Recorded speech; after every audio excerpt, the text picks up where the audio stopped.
folks, welcome back to another episode of Mayhem in the Midsouth. Today's episode, Death in the Cemetery.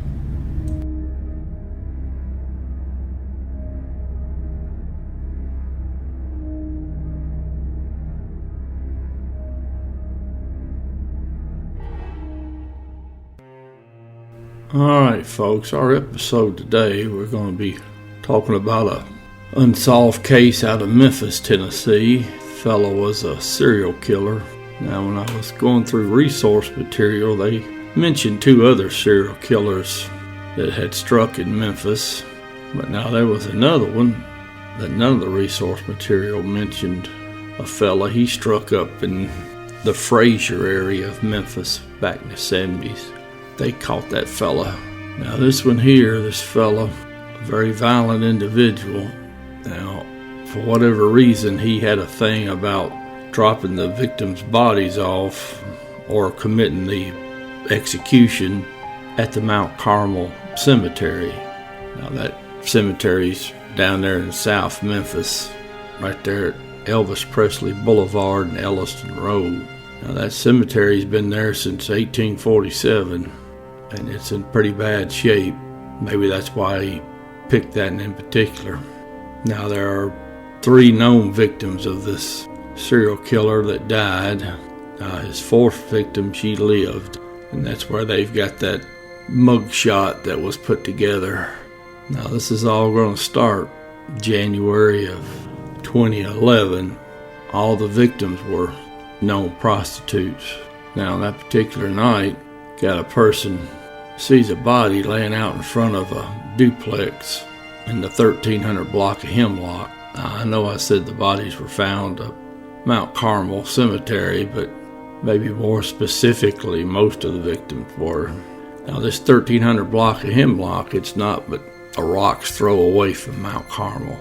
Now the McKinney woman was laying out on the yard sidewalk area in front of a duplex there. Now that 1300 block of Hemlock they're talking about, I'm pretty sure that's going to be the section that runs on the south side of South Parkway.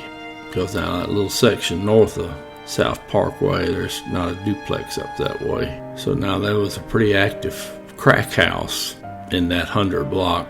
So finding a dead body up there wasn't all that unusual. I used to ride that area. That was old 226's ward. Now, the victim had been shot, and of course the police now, homicide didn't put out how many times there were on her body. Obviously that's one of those details you want to keep when you're going to question the suspect. Now, February 20th, you got a lady, she's up there trying to visit the grave of her mama. While she's up there, she finds a body laying out there in the grass. Now this Lewis woman, she was laying up underneath a bush there in the middle of the cemetery. And from some of these pictures you're seeing of the cemetery, you can see there's a lot of bushes to hide bodies in. Now the Lewis woman had been charged in the past with pedestrians soliciting a ride on multiple occasions. She'd been locked up for prostitution once, which just fit the pattern of all the women in this case. Now he had the same basic MO on this. She had been shot to death. And now of course you got these 2 homicides, but now Memphis gets a lot of homicides. So finding 2 women who've been shot to death, one near a known crack house and the other one at the cemetery, that didn't raise any suspicions. But now suspicions are going to get raised 4 days later.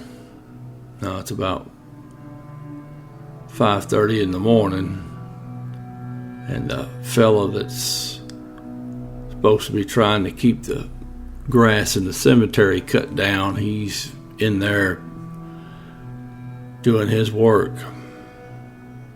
Now, he found the body of a woman, and she's laying there in the northwest corner of the cemetery. Now, she had also been arrested for prostitution in the past. Now the police are kind of perking up on this one. Now we've got 3 dead prostitutes and 2 of the bodies found in the cemetery and 1 just up the street from it.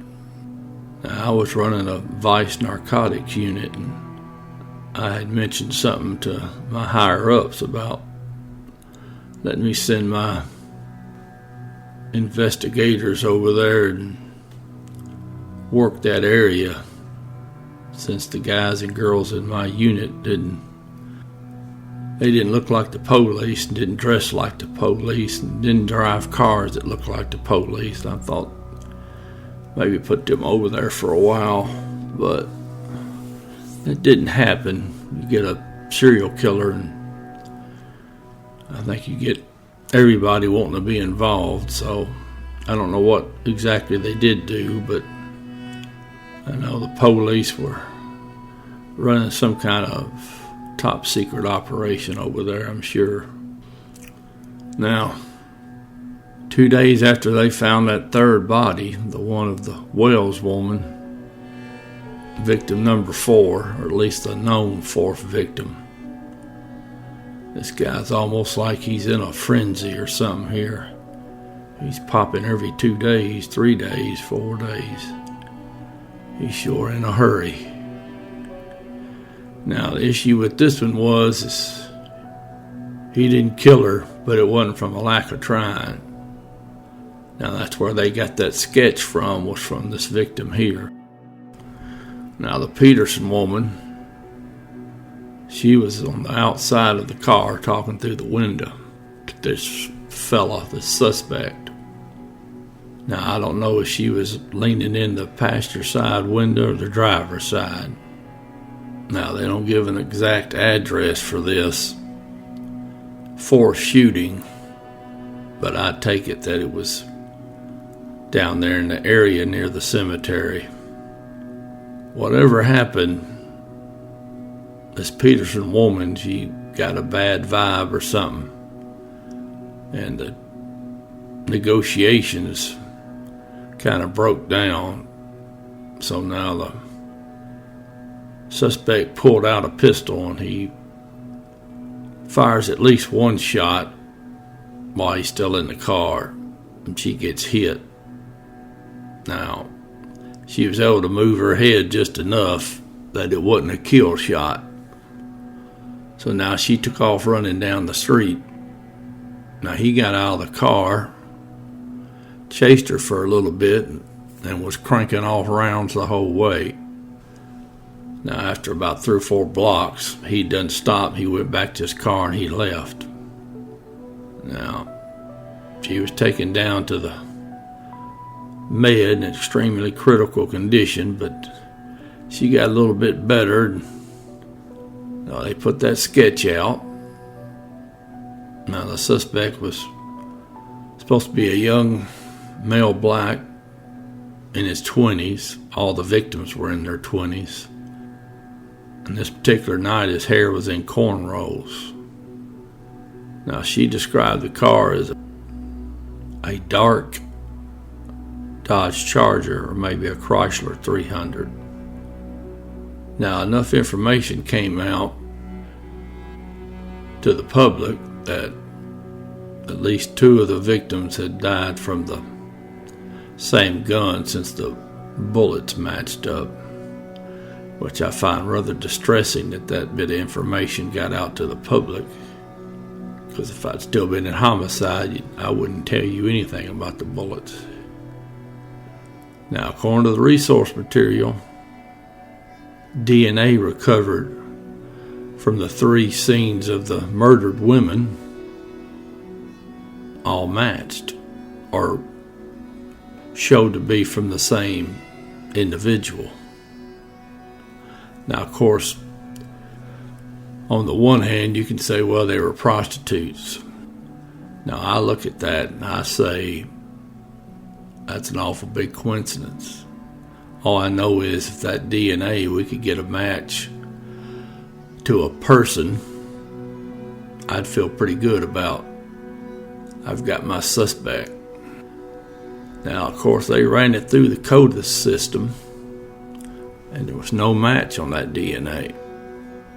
Now, in general, if they're not in the system, then they have not been convicted of a violent felony. So I think this system as a whole, and the way Tennessee does it, it's the DNA is put in CODIS from violent felons, and I don't know what other criteria there is for that.